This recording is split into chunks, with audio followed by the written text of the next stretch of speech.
Hello there, and welcome to the Sleepy Science Channel. Tonight, we're exploring one of the strangest and most revealing forces in all of medicine, the placebo effect.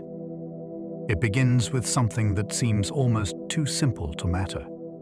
A pill with no active drug. A treatment that should do nothing at all. And yet, again and again, the human mind and body respond in ways that are measurable, surprising, and deeply real. Pain can ease. Nausea can settle. Anxiety can soften. Even the brain can shift its activity, all because a person expected help, trusted the process, or felt that relief was close. The placebo effect reveals that healing is never just chemistry. It is also expectation, ritual, memory, context, and belief. It shows us that the story surrounding treatment can change what the body feels, and that hope itself can leave traces in flesh and nerve. If you enjoy these gentle journeys, I invite you to like, subscribe, or share a thought below. It helps others find their way here too, one sleepy soul at a time. But for now, all you need to do is settle in. Let your shoulders relax and notice your eyes grow heavy. And as the day begins to gently fade away, join me as we explore this fascinating hidden side of healing together. Let's begin. Sometimes a sugar pill can make real pain fade. That sounds impossible at first because pain feels so physical, so immediate, so rooted in flesh. Yet in carefully designed studies, people given an inert pill have reported genuine relief when they believed help was on the way. This is not a case of people pretending. In placebo analgesia research, the experience of pain itself can shift. A burn can feel less sharp. An ache can seem less consuming.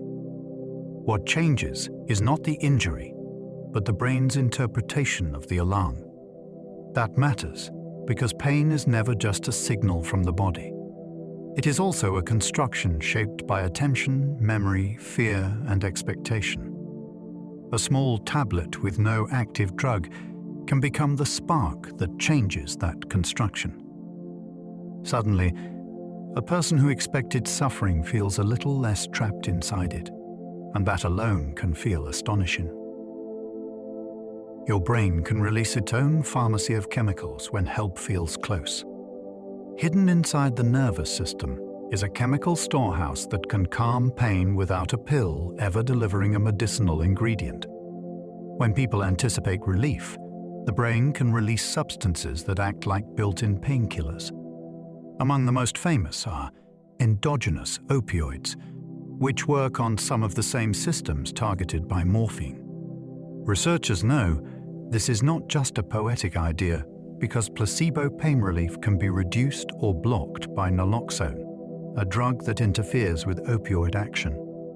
In other words, a person's expectation can set off chemistry powerful enough to be measured through pharmacology and imaging.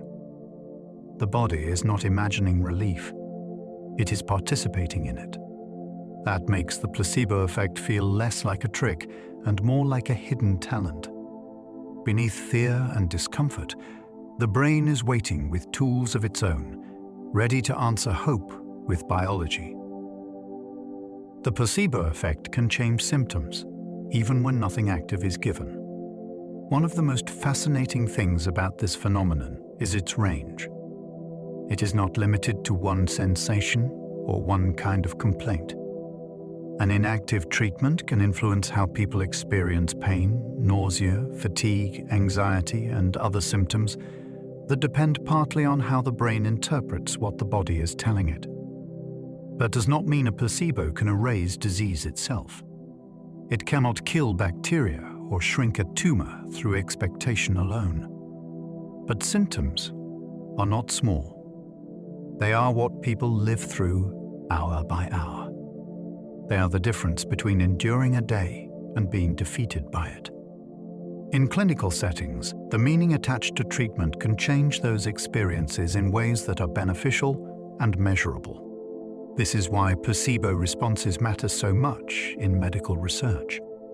Without them, improvement can look like proof, even when the active ingredient did far less than anyone hoped. Belief alone can alter pain, nausea, fatigue, and anxiety. Expectation has reach. It can soften a headache, settle the stomach, lighten the heaviness of exhaustion, and reduce the edge of worry. These are different experiences, yet they share something important.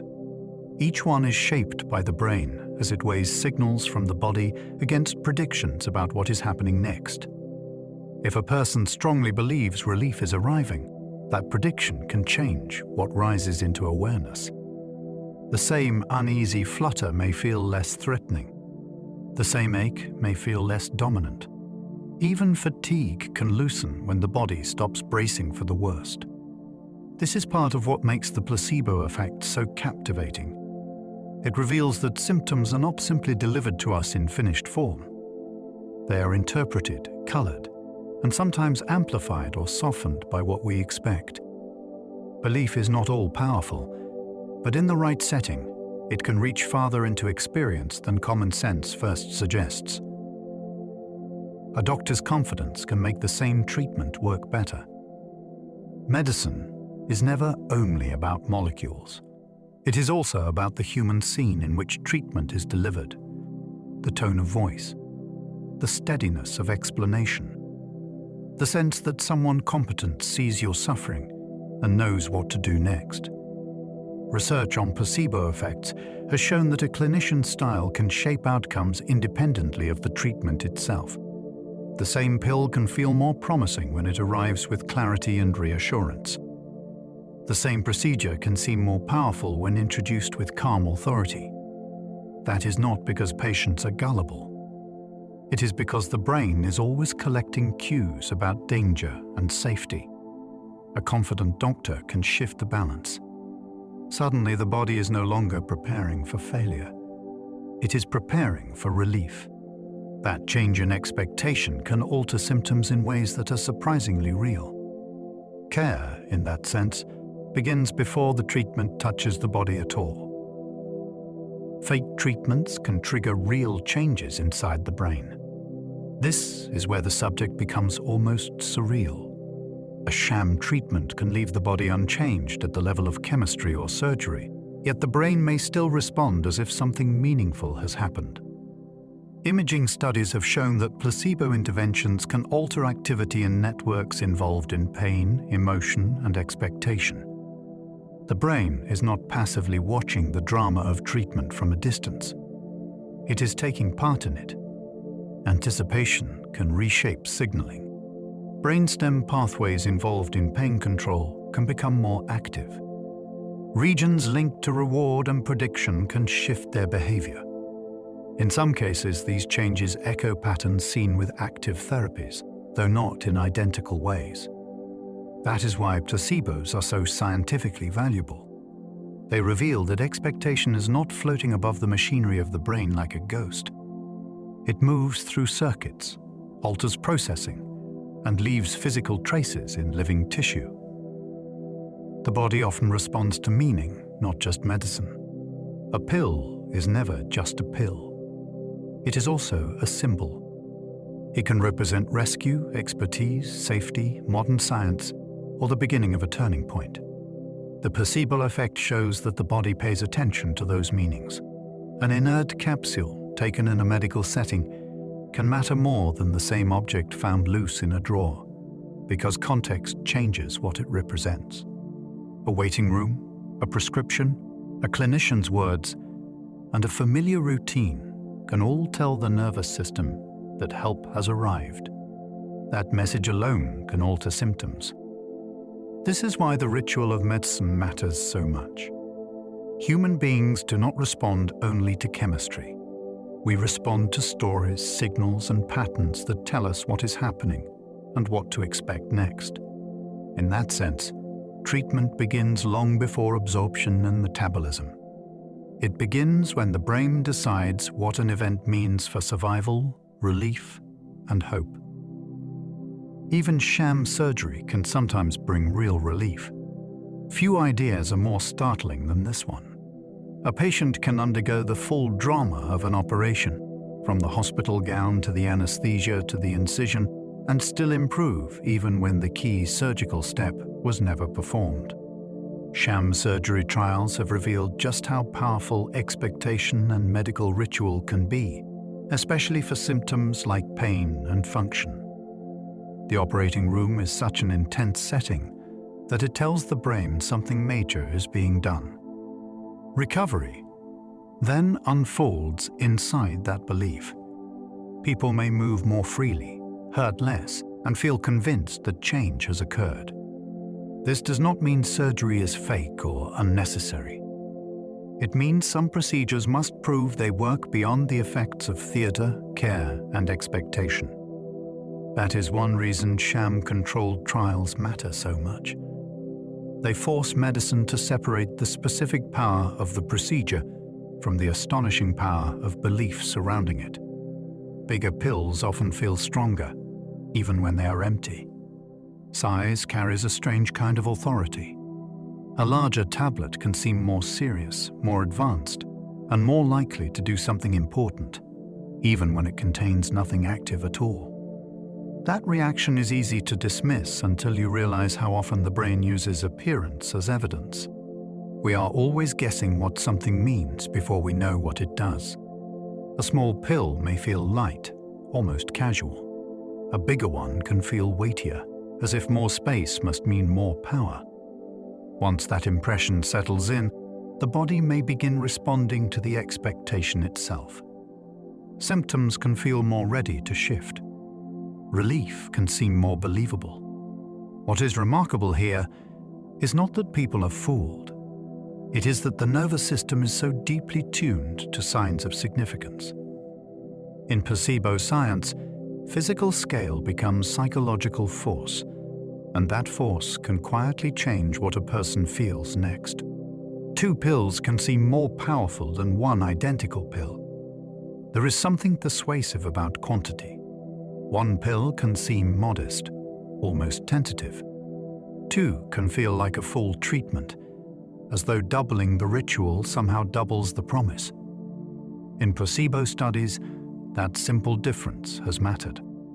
Identical inactive pills can produce different responses depending on whether a person takes one or two, because the mind reads number as meaning. More can imply stronger care, greater attention, or a more substantial intervention. That expectation does not stay in the realm of thought for long. It can shape how symptoms are noticed, interpreted, and remembered. A person may feel that relief ought to be more likely, and that sense of likelihood can alter the experience itself. This is what makes the placebo effect so endlessly revealing. It shows that medicine is never just about ingredients. It is also about presentation, pattern, and the quiet assumptions the brain builds from the smallest details. A capsule can feel more impressive than a plain tablet. A capsule has a certain drama to it. It looks sealed, polished, and deliberate, as though it came from a more sophisticated corner of medicine.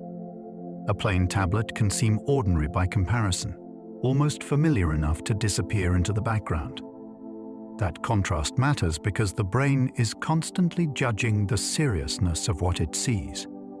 A sleeker form can suggest precision and modern design. It can feel more official, more carefully made, and therefore more likely to help. None of that changes the chemistry when the treatment is inert. What it changes is expectation, and expectation is where the placebo effect begins to gather force. The outer shell becomes part of the message. Before a person feels any change at all, the treatment has already signaled what sort of change to imagine. In that moment, appearance stops being cosmetic. It becomes part of the pathway through which meaning reaches the body. Injections often produce stronger placebo responses than pills. A swallowed tablet is familiar. A needle feels serious. It carries tension, precision, and the unmistakable impression that something powerful is about to happen. That difference in drama helps explain why placebo injections often produce stronger responses than placebo pills. The body is not only reacting to a treatment, it is reacting to the way the treatment is delivered. An injection feels more direct, more medical, and more difficult to dismiss.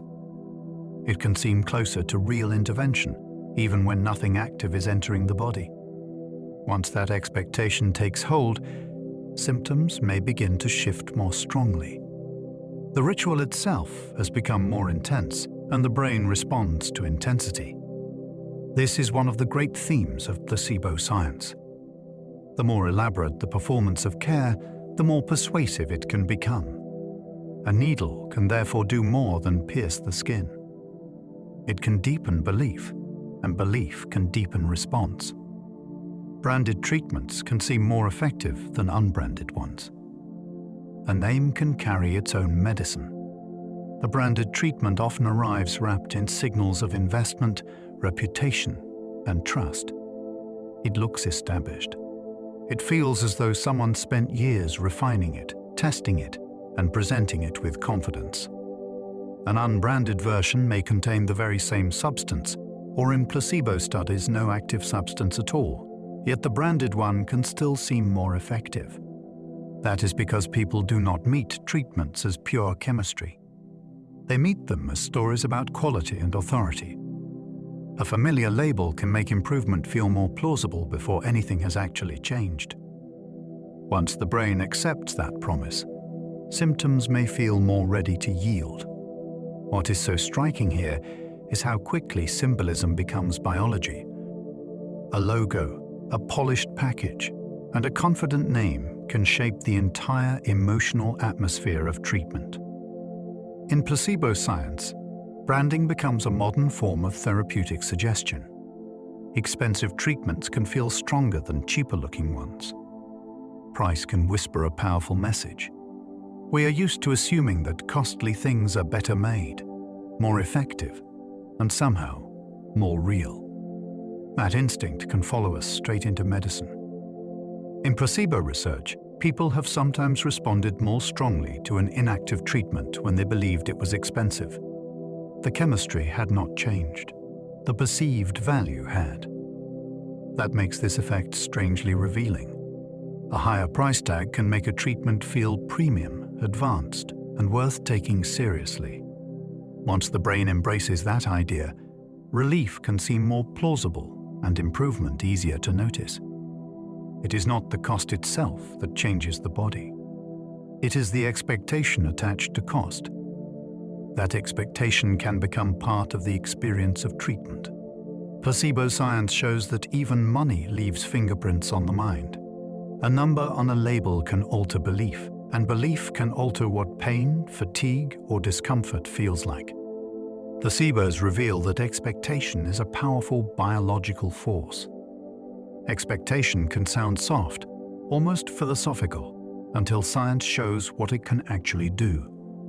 It can change pain pathways.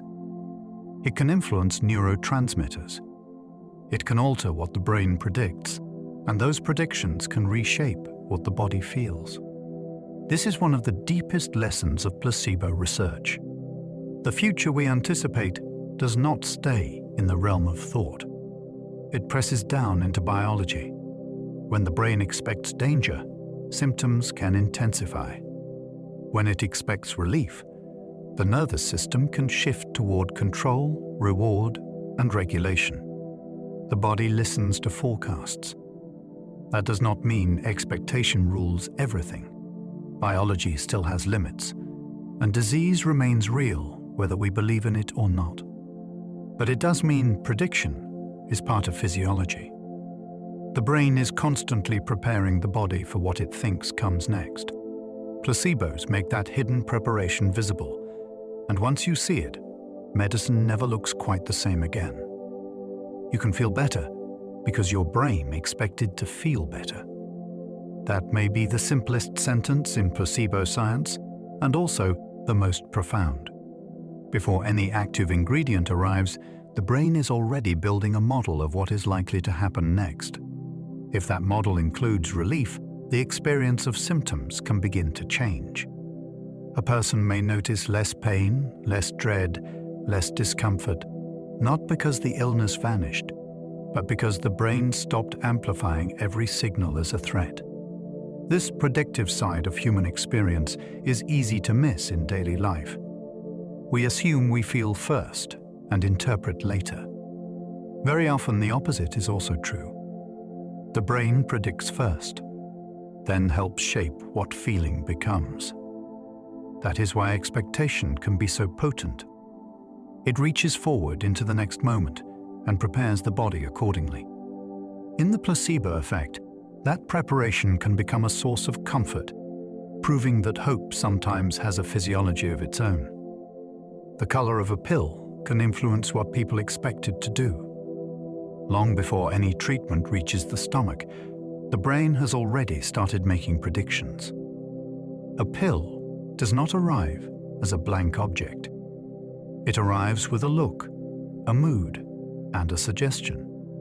Across studies, certain colors have tended to feel calming, while others have felt energizing or more potent. That means an inactive tablet can still set a whole story in motion simply through what the eye sees first. A soft blue may seem more suited to rest. A bright red may seem more forceful, more immediate, more likely to spark change. None of that lives in the chemistry. It lives in expectation. That is what makes this so fascinating. A tiny layer of dye can help shape how the body prepares for what comes next. Even before swallowing, the mind is leaning one way or another. In placebo research, color becomes a clue to how deeply human healing is tied to meaning. A glowing machine can create trust before it does anything. There is a special kind of power in medical technology. A machine with lights, displays, and exact movements can feel authoritative before it has delivered any real benefit. It looks precise. It looks expensive. It looks as though it belongs to a world beyond ordinary guesswork. That appearance alone can shape expectation. A person facing a device that hums, flashes, or surrounds the body may feel that something significant is taking place, even if the device is inactive in a placebo setting. The brain often reads complexity as competence. The more advanced the treatment appears, the more believable relief can become. That is why sham devices have been so revealing in research. They show how quickly the ritual of technology can influence symptoms. A machine does not need to heal in the literal sense to create an atmosphere of possibility. And in placebo science, that atmosphere can become part of what the body responds to. Medical rituals can shape healing before any drug begins.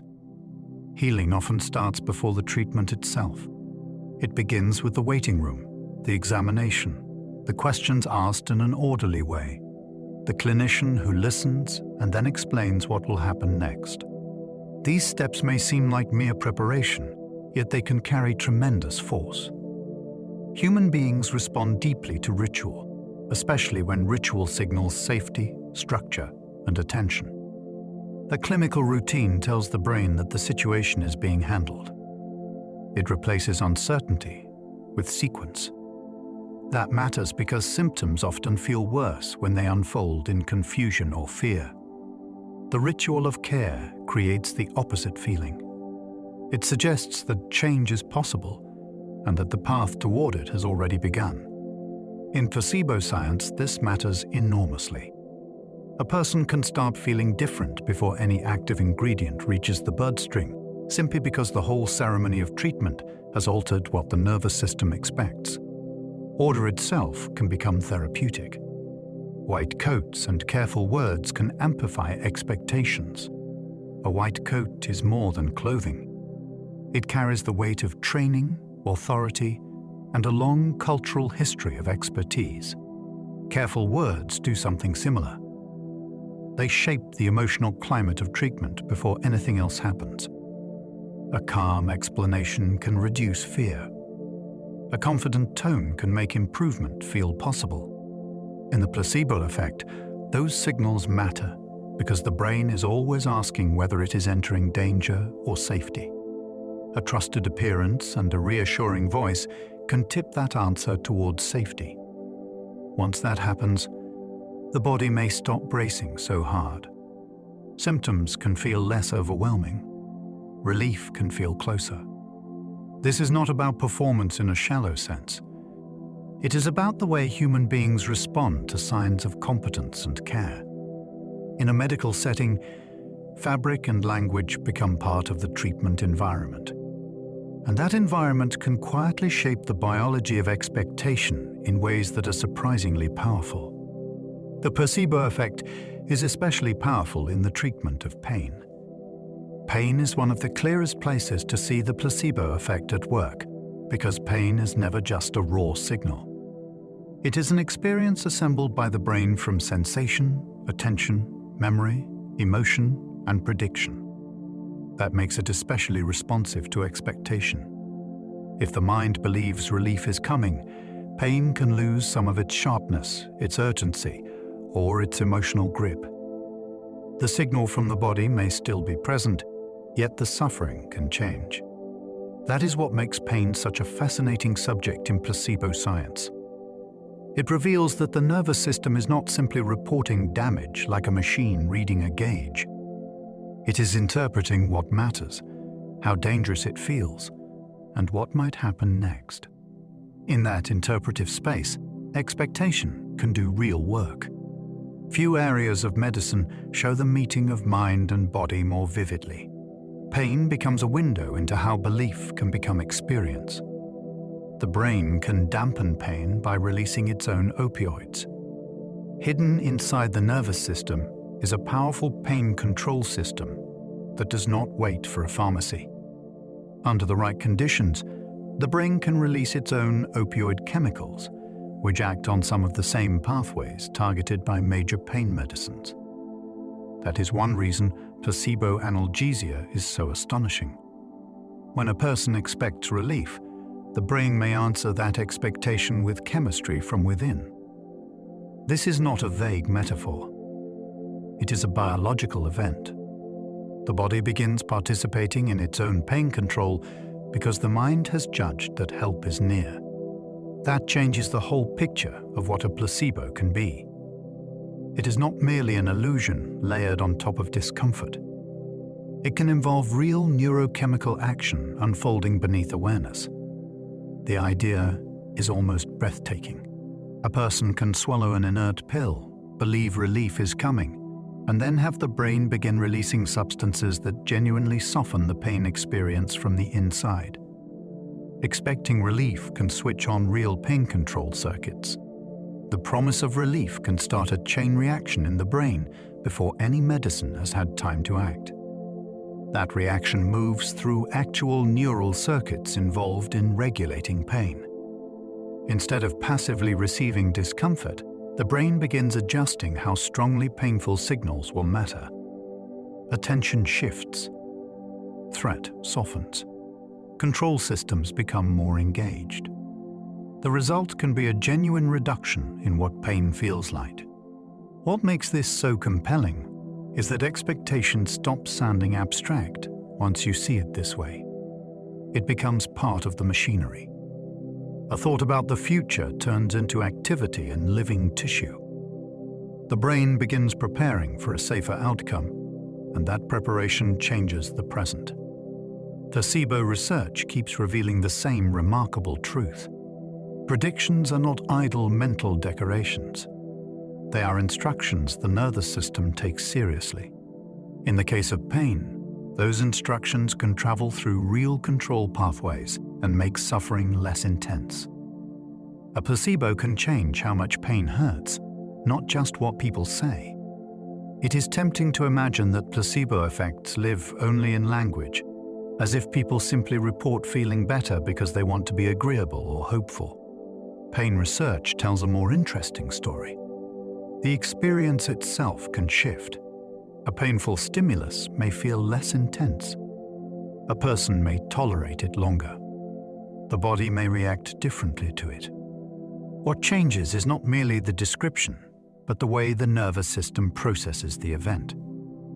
That matters because pain is not a fixed object waiting to be measured like a stone on a scale.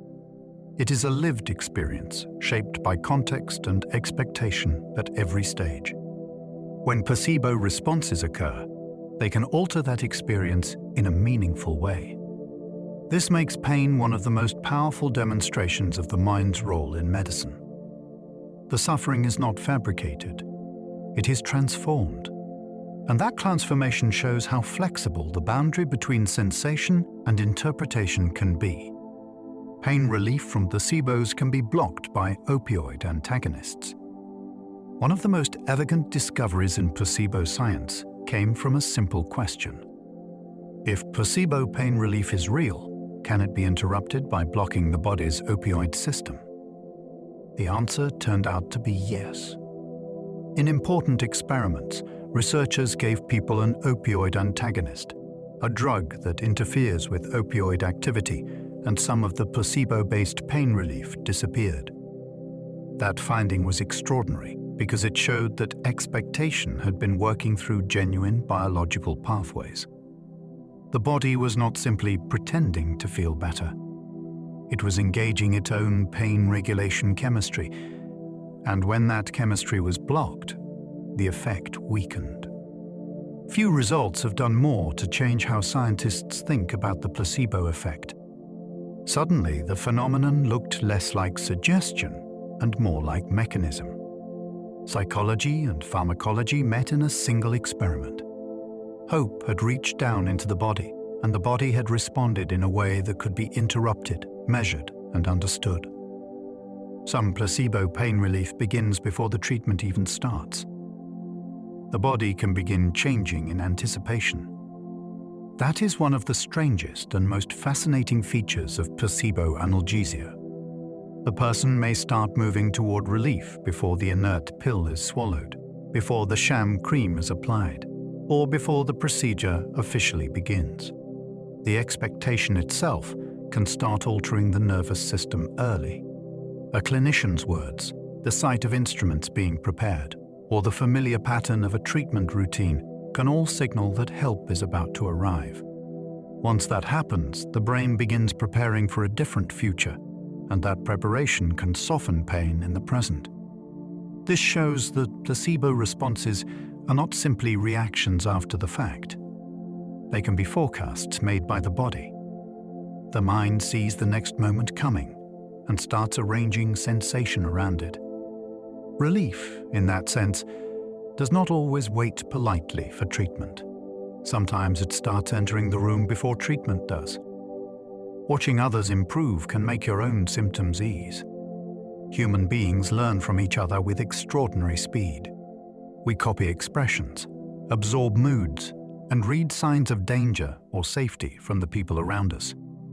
The placebo effect can travel along that same social pathway. When someone watches another person respond well to a treatment, even a sham one, the observer may begin expecting a similar outcome.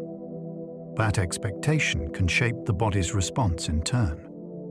In pain studies, people have sometimes felt less discomfort simply because they saw someone else appear to benefit first. It is a striking reminder that healing is not always solitary. The nervous system is social. It uses other people as evidence for what may happen next. That means relief can spread through example, almost like confidence moving from one body to another. Placebo science becomes even more captivating at that point, because it shows that what we witness in others can help write the script our own symptoms follow. Past experiences can train the body to respond again. The body remembers more than we often realize. If a real treatment has reliably brought relief in the past, the brain can begin linking that relief to the whole ritual surrounding it. A certain taste, a pill shape, a clinic room, or a familiar sequence of care can all become cues that predict improvement. Later, those cues may trigger part of the response again, even when the active ingredient is missing. This is where placebo science meets learning. The nervous system has been trained by experience. It no longer waits for proof each time. It sees the pattern and starts preparing for the same outcome. That makes the placebo effect feel less mysterious and more deeply biological. It is not only about belief in the moment. It is also about memory carved into expectation.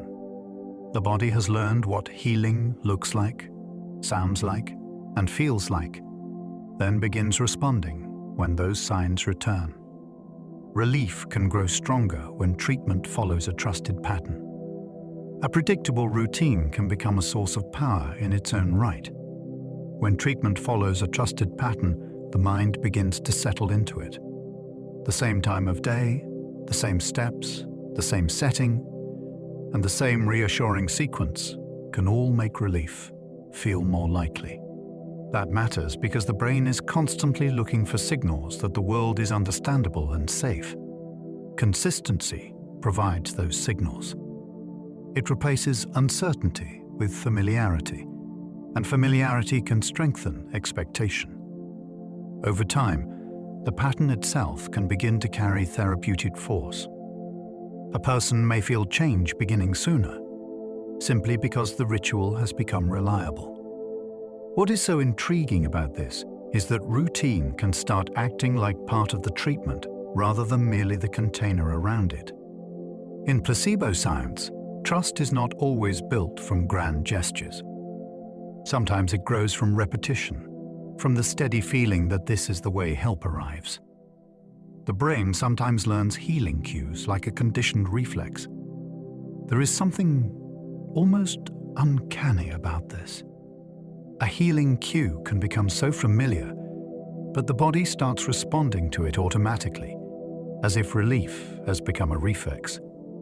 A certain smell, a clinic setting, a pill's shape, or the sound of a routine being explained can all become linked with improvement through repetition. Once those associations are strong enough, the cue alone may trigger part of the response.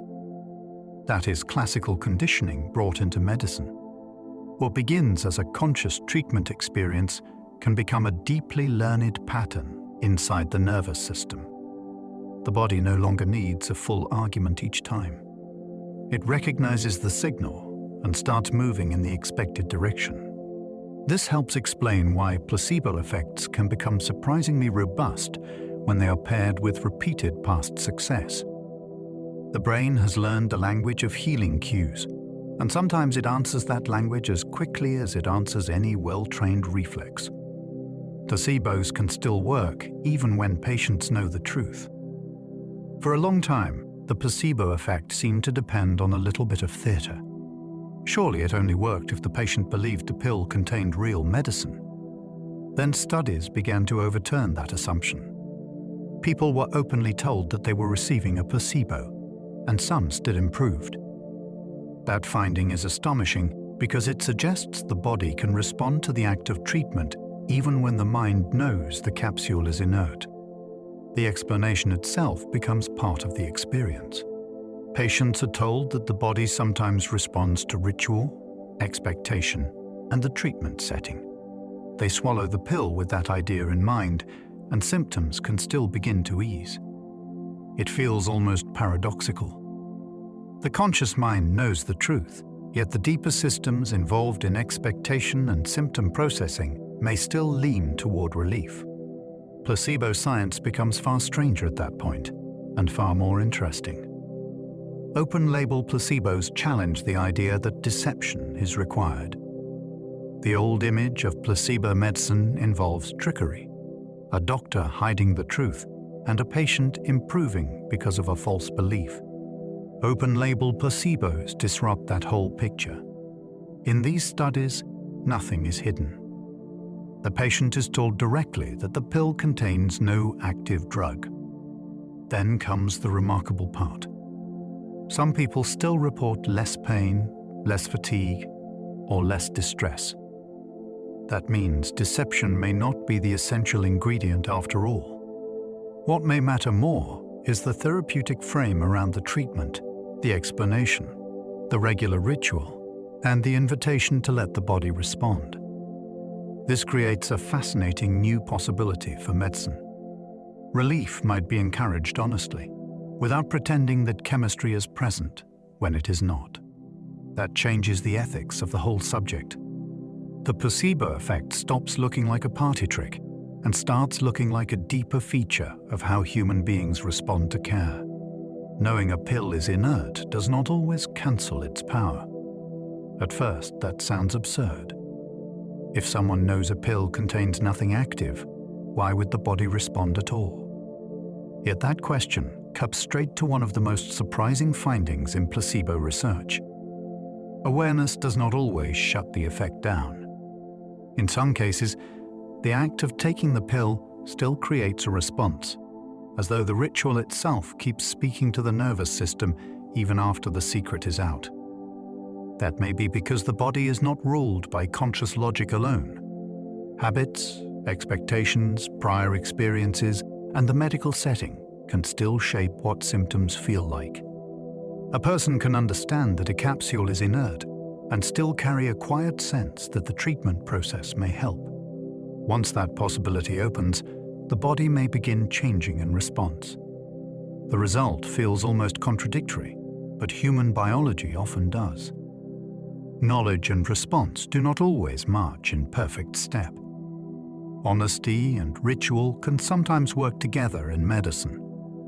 Medicine often feels strongest when it combines truth with form. A clinician explains clearly what a treatment is, what it is not, and what researchers have found about the body's ability to respond to expectation and care. Then the patient still takes the capsule, follows the routine, and returns to that same rhythm day after day. That pairing of openness and ritual is what makes open-label placebo research so compelling. It suggests that honesty does not have to strip medicine of all symbolic power.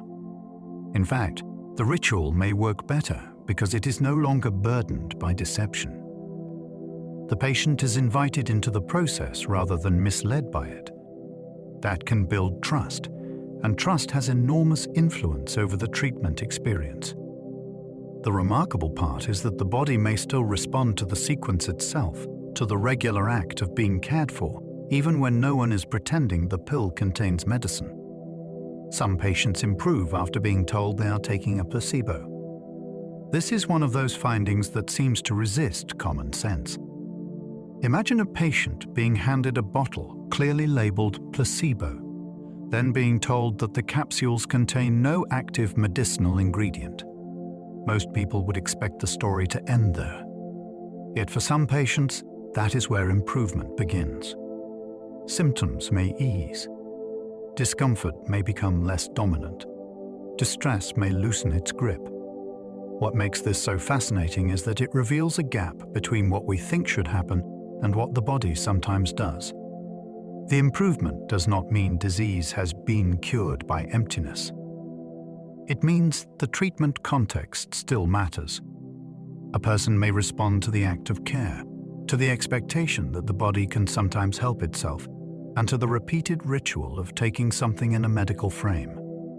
That is a quietly revolutionary idea. Relief may not depend entirely on concealment after all. Expectation can survive even after the secret is revealed. You might think the placebo effect would vanish the moment a patient learns the truth. Instead, expectation can linger in more subtle forms. Once someone has been told that the body can respond to treatment rituals, that symptoms are shaped by context, and that placebo effects are genuine experiences rather than pure pretense, a new expectation can take hold. It is no longer the expectation of hidden chemistry. It is the expectation that the body may still shift within a meaningful treatment setting. That is a very different kind of hope, but it is hope all the same. The mind does not simply go blank because the secret is revealed. It updates the story. A person may stop expecting a drug effect and start expecting a mind-body response instead. In placebo science, that shift matters enormously. It shows that expectation is flexible. It can survive truth, adapt to truth. and in some cases still change what symptoms feel like. The body may respond to care itself, not just concealment. One of the deepest lessons in placebo research is that care is not a neutral wrapper around treatment. It is part of the event. A person enters a room, is listened to, examined, reassured, and guided through a structured process. That alone can change the way symptoms are experienced. The body may become less vigilant. Fear may loosen. The nervous system may stop sounding the alarm quite so loudly. If that is true, then concealment is only one possible route into a placebo response, and perhaps not the most important one. The response may arise because care itself is biologically meaningful. Attention, safety, trust, and structure are not abstract comforts. They are signals that the body interprets. That is why this subject feels so profound. It suggests that medicine works not only through chemistry and procedures, but also through the human experience of being cared for in a deliberate and believable way. A healing routine can matter even when everyone knows the pill is empty. Routine can train the body into a different state. A person wakes, takes the capsule at the same hour, drinks the same glass of water, and follows the same sequence every day. Even if everyone involved knows the pill contains nothing active, the routine itself can begin to matter. It becomes a repeated signal that this is the moment help is invited in. The body is highly sensitive to patterned behavior. Repetition builds familiarity, and familiarity can build expectation. Over time, the act may feel less like swallowing an inert object and more like entering a practiced state of care. That is one reason open-label placebo research is so intriguing. It suggests the nervous system may respond to consistency and meaning, not only to secrecy. A regular healing ritual can become persuasive in its own right. The capsule may be empty, yet the process surrounding it can still guide symptoms toward a different experience. Placebos can work through context, habit, and hope together. It is tempting to search for one single engine behind every placebo effect, but the truth is richer than that. Context matters because the setting tells the brain what kind of event is unfolding. Habit matters because repeated treatment routines can train the body to anticipate a certain outcome. Hope matters because the expectation of improvement can soften distress and change how symptoms are processed. When these forces come together, the effect can become surprisingly powerful. A patient in a trusted medical setting, following a familiar ritual, while holding even a modest sense that relief might be possible, is entering a very different internal state from someone who feels abandoned, confused, and doubtful. That difference can shape real experience. Placebo science is so captivating because it refuses to reduce healing to a single pathway. Meaning arrives from many directions at once, and the body may answer that convergence with genuine change. Sometimes the explanation becomes part of the treatment. A good explanation does more than inform. It organizes fear. It gives shape to uncertainty and replaces chaos with a story the mind can live inside. In placebo research, that can matter enormously. When patients are told how expectation, ritual, and symptom perception interact, the explanation itself may begin to act like part of the treatment. It reframes what is happening in the body. Instead of waiting for a secret drug effect, the patient is invited to see the nervous system as responsive, adaptable, and capable of participating in relief. That shift can change what symptoms mean from moment to moment. A sensation that once felt ominous may feel more manageable. A routine that once seemed pointless may feel worth following.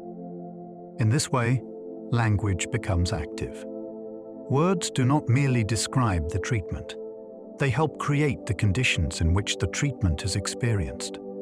Sometimes the mind heals more easily when it understands the script. The nocebo effect is the placebo effect's darker twin. If expectation can ease symptoms, it can also sharpen them. That unsettling mirror image is known as the nocebo effect. Here, a person anticipates harm, side effects, or worsening discomfort, and that expectation begins shaping the body in exactly that direction. An inert pill may suddenly seem to cause headaches. A harmless procedure may feel more painful than it otherwise would. The mind braces for trouble, and the nervous system may answer with real symptoms. This is what makes the nocebo effect so disturbing and so important. It reveals that expectation is not naturally kind. It is powerful, but it can move in either direction. Hope may soothe, yet fear may aggravate. Placebo science becomes much more complete once this darker half is included. The same brain that can soften pain when relief feels near can also intensify suffering when danger feels close.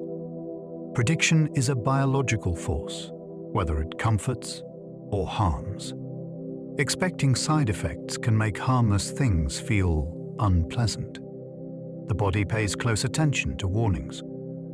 Tell someone that a treatment may cause nausea, dizziness, or fatigue, and those sensations can become easier to notice, easier to interpret as meaningful, and harder to ignore. In nocebo research, people given harmless substances sometimes report genuine side effects simply because they expected them. That does not mean they are inventing the symptoms. It means expectation changes the way internal signals are monitored and judged. A minor flutter in the stomach may suddenly feel important. The passing lightheaded moment may become a sign of trouble. Once the brain begins scanning for evidence of harm, ordinary sensations can take on a new intensity. This is one of the most fascinating and troubling lessons in placebo science. The mind does not simply wait for symptoms to arrive from the outside. It helps decide which sensations are amplified, which are feared, and which become the center of attention. Warning someone about pain can sometimes make pain worse. A warning can protect, but it can also prepare suffering. When a person is told that a procedure may hurt, the brain begins orienting toward that possibility. Muscles tense. Attention narrows. The nervous system becomes more alert for danger. All of that can increase the intensity of what is felt. In nocebo research, expectations of pain can heighten pain itself, even when the physical stimulus remains unchanged. This is not because warnings are inherently bad. Honest communication matters deeply in medicine. What it reveals, though, is that words do more than transfer information. They shape anticipation, and anticipation can alter experience. A person who's primed for sharp discomfort may enter the moment already braced for it, which makes the nervous system less flexible and more reactive. The result is a difficult paradox. The very language meant to prepare someone for pain can sometimes help create a harsher version of that pain. Negative expectations can create real symptoms in the body. The mind's darker forecasts can leave a real mark on the body. Expectation does not need an external injury or a toxic substance to begin shaping symptoms. If a person strongly believes something will cause harm, the body may respond with headaches, nausea, dizziness, fatigue, itching, or pain, even when the trigger itself is harmless. That is what makes the nocebo effect so extraordinary. It reveals that symptoms can emerge from prediction, not only from damage. The body is not faking. It is reacting to a future the brain has judged as threatening. Once that judgment is made, stress systems can awaken, attention can narrow, and harmless sensations can be transformed into disturbing experiences. This does not mean every unexplained symptom is expectation-driven. It means expectation is far more biologically potent than most people assume. A fearful prediction can become a physical event, and that makes the nocebo effect one of medicine's most haunting realities. Fear can turn uncertainty into headaches, nausea, or fatigue. Uncertainty is rarely empty. The mind tends to fill it with possibilities, and fear often supplies the darkest ones. In a medical setting, that can become especially powerful. A person waiting for bad news, worried about side effects, or unsure what a new treatment might do, can begin feeling genuinely unwell before anything harmful has occurred. A dull pressure may become a headache. A slight unease may turn into nausea. Heavy thoughts can spread into full body fatigue. Fear acts like an interpreter, translating uncertainty into symptom. The body becomes more vigilant, more tense, and more willing to treat ordinary sensations as signs of trouble. That is one reason the nocebo effect matters so much in real life. It shows that suffering does not always arrive from the outside. Sometimes it emerges from the nervous system's attempt to prepare for possible harm. Anxiety does not just cloud thought. It can reshape what the body feels. Side effects sometimes appear because people were primed to notice them. Attention has a strange power over the body. A sensation that would normally pass beneath notice can become vivid the moment someone has been told to watch for it. In medicine, that means side effects may sometimes arise not because a treatment caused a new symptom, but because the person was primed to detect and interpret an ordinary sensation differently. A brief flush becomes meaningful. A minor stomach shift becomes suspicious. A tired moment acquires the label of treatment-related fatigue. Once attention locks on, the experience can intensify. The symptom becomes more central simply because it has been invited into awareness. This is not dishonesty. It is perception under the influence of expectation. The nocebo effect shows how strongly the brain shapes what stands out from the endless stream of internal signals. Priming can turn background noise into foreground discomfort, and once that happens, the symptom can feel every bit as real as one caused directly by chemistry. A troubling leaflet can shape symptoms before treatment begins. Imagine sitting in a waiting room reading a list of possible side effects before you have swallowed a single pill. Headache, nausea, dizziness, fatigue, dry mouth, tingling, palpitations. By the time the leaflet ends, the body may already feel different. That is the nocebo effect creeping in through language alone. A detailed warning sheet is meant to inform, yet it can also seed expectation. Once those possibilities are planted, the mind begins scanning the body for evidence that they are arriving. Harmless sensations that would normally drift by can suddenly take on weight and meaning. The leaflet has not merely provided knowledge, it has shaped attention and anticipation. This creates one of medicine's most delicate balancing acts. Patients deserve honesty, yet honesty itself can sometimes influence what symptoms are later felt. A page of printed caution can become a surprisingly active part of the treatment experience, even before treatment has started. The mind can brace the body for harm that never arrives. Bracing is useful when danger is real. Muscles tighten, attention sharpens, breathing changes, and the body prepares for impact. The trouble is that the mind can launch the same preparation even when harm never comes. In the nocebo effect, expectation alone can set this process in motion. A person told to anticipate discomfort may become tense before a harmless procedure. Someone warned about side effects may begin scanning every sensation with suspicion. The nervous system shifts into defense, and that shift can create genuine distress all by itself. Pain may feel stronger, nausea may rise, fatigue may spread. The body has prepared for injury and ended up manufacturing part of the suffering in advance. That is what makes this subject so compelling. Human biology is predictive. It acts on what seems likely, not only on what is actually happening. And sometimes that prediction makes the body suffer for a danger that never arrives. Bad expectations can spread from person to person surprisingly fast. Symptoms can travel socially, not like germs, but like forecasts.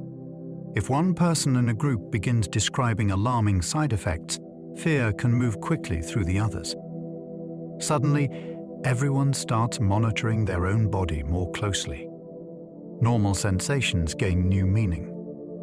Anxiety spreads, and symptoms may begin appearing in clusters. This is one of the strangest features of nocebo phenomena. Expectation can become contagious. Stories, expressions, and group mood all help shape what people anticipate. And what people anticipate can change what they feel.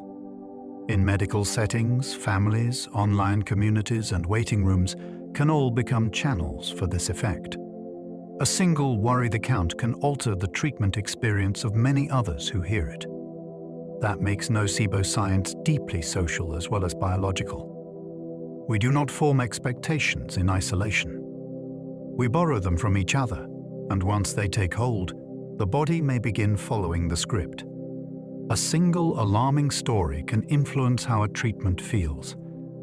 Human beings are built to remember stories more vividly than statistics. A doctor may explain that a treatment is usually well tolerated, yet one dramatic tale about a terrible reaction can overshadow all of that. Once the story settles in the mind, the treatment may feel different before it has even begun. The person enters the experience expecting trouble. Every sensation is then judged against that alarming narrative. A harmless flutter becomes suspicious. A passing ache feels loaded with meaning. This is one reason nocebo effects can be so hard to avoid. Stories are emotionally sticky. They give fear a shape and a sequence. In a way, they are miniature rehearsals for suffering. The body listens to that rehearsal and may begin acting it out. That is what makes a single alarming story so powerful. It does not merely describe a bad outcome. It can help create the conditions in which a treatment feels worse. Placebo effects can be measured in brain scans, not just conversations. For years, skeptics dismissed placebos as little more than polite reporting. They imagined patients saying they felt better because they wanted to please the doctor, or because they had talked themselves into optimism. Brain imaging helped crack that idea open. When researchers placed volunteers into scanners and gave them placebo treatments, they did not just hear different stories afterward. They saw different patterns of activity unfolding inside the brain. Regions involved in pain, expectation, and attention changed their behavior in ways that matched the person's altered experience. That is what makes this so striking. The placebo effect does not live only in language. It leaves traces in tissue, circuitry, and measurable brain dynamics. A scanner cannot read hope like a poem, yet it can reveal that hope has altered the machinery of experience. Suddenly, the placebo effect stops looking like a conversational illusion and starts looking like biology caught in the act. Imaging studies show expectation-changing activity in pain networks. Pain does not rise from the body and arrive in the mind untouched. It passes through a network of brain regions that evaluate threat, emotion, memory, and control. Imaging studies have shown that expectation can change how that network behaves. When people anticipate relief, areas involved in pain processing can become less reactive, while regions linked to control and regulation may grow more active. This matters because it reveals that a prediction is not just a thought floating above sensation. It reaches down into the system that builds the pain experience itself. That is one reason placebo analgesia feels so profound. A person does not merely reinterpret pain after it happens. The brain may begin shaping the signal differently as it moves through the network. Relief becomes part of the processing, not just the retelling. The image on the screen is not simply interesting data. It is a snapshot of expectation becoming part of the pain pathway. Brain chemistry shifts when people anticipate relief. The mind does not wait quietly for a symptom to change. It begins preparing the body long before that moment arrives. One of the clearest signs of this preparation comes from chemistry. When people believe relief is on the way, the brain can alter the release and balance of important signaling molecules. This is one reason the placebo effect is so much more than suggestion. Anticipation can change the chemical environment in which sensation, mood, and expectation are being processed. The person may feel calmer, less threatened, and more ready for improvement because the brain is already behaving as though help is near. That shift is not imaginary. It is built from real biological changes unfolding in real time. What makes this so captivating is the sequence. A thought about what may happen next becomes a physiological event. The body begins leaning toward a better future because the brain has started preparing for it chemically. Placebo responses can involve dopamine as well as opioids. Opioids often get the most attention in placebo science because of their role in pain relief, yet they are not the whole story. Dopamine also enters the picture, and that makes the subject even more fascinating. Dopamine is deeply tied to motivation, reward, and the sense that something valuable may be about to happen. When a person expects treatment to help, that expectation may activate systems associated with reward prediction, not just pain control. In a way, the brain treats the possibility of relief like a meaningful opportunity, something worth orienting toward. That matters because symptoms are not only about discomfort, they are also about hope, drive, and the emotional meaning of what comes next. Once dopamine joins the process, the placebo effect starts to look like a meeting point between medicine and anticipation. The brain is not just reducing suffering. It may also be responding to the promise of improvement, as if it were a reward on the horizon. Reward circuits may light up when healing feels possible. There is something almost beautiful about this.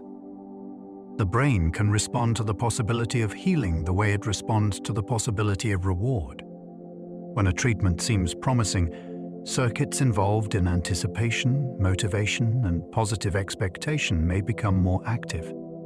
That means the feeling that relief is possible can itself become an event the brain cares about deeply. A patient does not need to be fully cured in that instant. The mere opening of possibility can matter. The nervous system may shift into a more hopeful and responsive mode because it senses that something valuable could be near. This helps explain why the placebo effect can feel so powerful before symptoms have changed much at all. The body is already orienting toward improvement. The mind is not just waiting for healing, it is preparing for it. In that moment, possibility becomes biologically important, and the brain treats hope almost like something worth reaching toward. Anticipation can shape sensation before the body receives anything active. A treatment does not need to enter the bloodstream before the experience begins to change. Anticipation can get there first. A person who believes relief is coming may start feeling different while the pill is still in the hand, while the cream is still being prepared, or while the clinician is still explaining what will happen next. The body listens to forecasts. If the brain predicts safety, symptoms can begin softening in advance. If it predicts discomfort, the opposite may happen. This makes anticipation one of the most powerful forces in placebo science. It reveals that sensation is not simply a delayed reaction to chemistry. It is also shaped by what the nervous system expects the near future to hold. The mind reaches forward, forms a prediction, and the body begins adjusting in the present. That is an extraordinary thing. Experience starts changing before the supposed cause has even arrived, because expectation arrived first and the body took it seriously. The brain can prepare for improvement like it prepares for reward. The brain is a prediction machine. It is always scanning for signs that something important is about to happen, then beginning to prepare before the event fully arrives. That is true for food, safety, praise, and reward, and it appears to be true for healing as well. When a treatment seems credible and relief feels likely, the brain may begin organizing itself around that possibility. Attention shifts. Motivation rises. Threat may feel lower. The body enters a state that is more open to change because the brain has already started treating improvement as a meaningful future event. This is one reason the placebo effect feels so rich. It does not only reduce symptoms after they appear, it can change the whole emotional and physiological posture of the person waiting for change. In a real sense, the brain starts leaning toward relief. It prepares for improvement the way it prepares for something valuable it believes may be close. Placebo responses reveal that meaning can become biology. A pill is made of matter, but it is also made of meaning. It can stand for expertise, reassurance, modern medicine, or the feeling that a turning point has begun. The placebo effect reveals that these meanings do not stay in the realm of symbols. They can become biological events. Heart rate may shift. Stress may ease. Pain pathways may quiet. Brain chemistry may change. That is what makes placebo science so extraordinary. It shows that meaning is not just decoration layered on top of the body. It is one of the forces the body responds to. Humans do not experience treatment as pure chemistry. We experience it through stories, expectations, rituals, and relationships. Those things feel intangible at first, yet they can shape physiology in measurable ways. The meaning of treatment can travel inward and alter the machinery of sensation. Once you see that, medicine starts to look larger, stranger, and more deeply human than a simple chemical transaction. A hopeful prediction can ripple through the nervous system. Hope often sounds soft, almost too delicate to matter in scientific terms. Yet in placebo research, a hopeful prediction can trigger changes that spread across the nervous system in a very concrete way. The moment the brain begins to expect improvement, it may alter attention, pain regulation, emotional tone, and bodily readiness. Those changes do not stay isolated in one corner of the mind. They ripple outward. Muscles may relax. Threat may diminish. Symptoms may feel less dominant or less urgent. The whole internal atmosphere can shift because the nervous system is responding to what it thinks is coming next. That is why hope in this context is not simple optimism. It is a forecast with biological consequences. The body takes that forecast seriously. What begins as a prediction in the mind may travel through networks of control, emotion, and sensation, gradually changing what experience feels like from the inside. Hope can move through nerves, not just thoughts.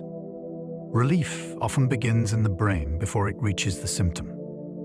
When people imagine healing, they often picture the symptom changing first. The pain fades. The nausea settles. The body grows lighter.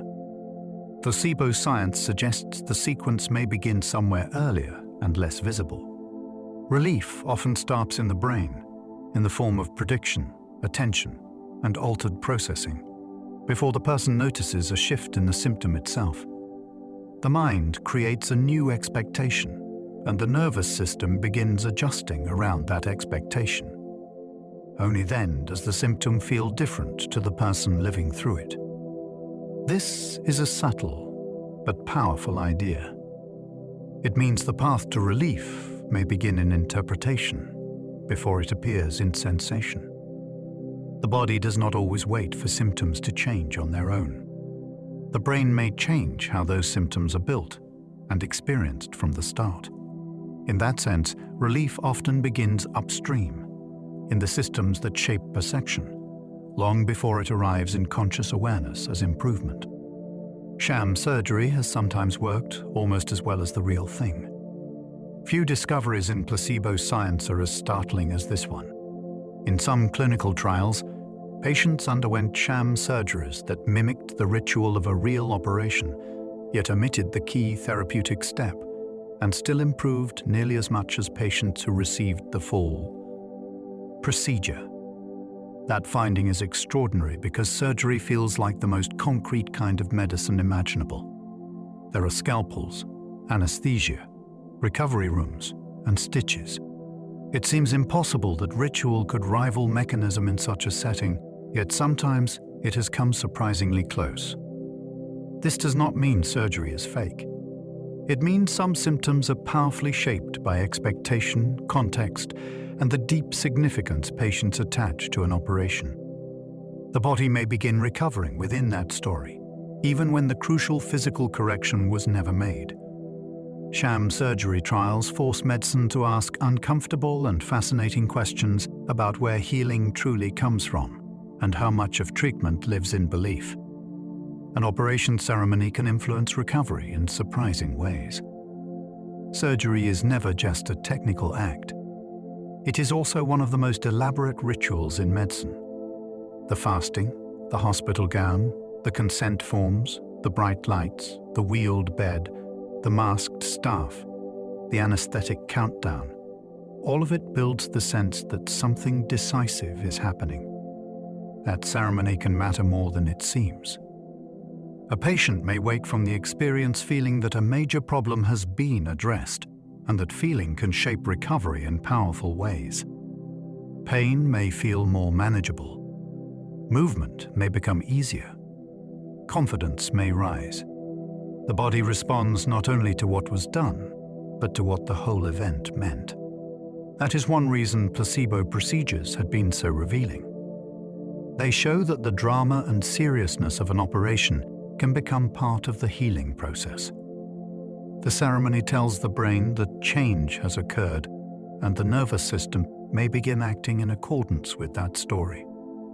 Incisions and anesthesia can create powerful expectations of change. An incision is not subtle. Neither is anesthesia. Together they form one of the strongest signals medicine can send that something profound has been done. A patient goes under, loses time, then wakes marked by the visible signs of intervention.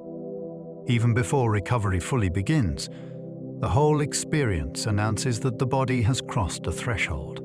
That alone can create an enormous expectation of change. Pain that once felt permanent may now feel temporary.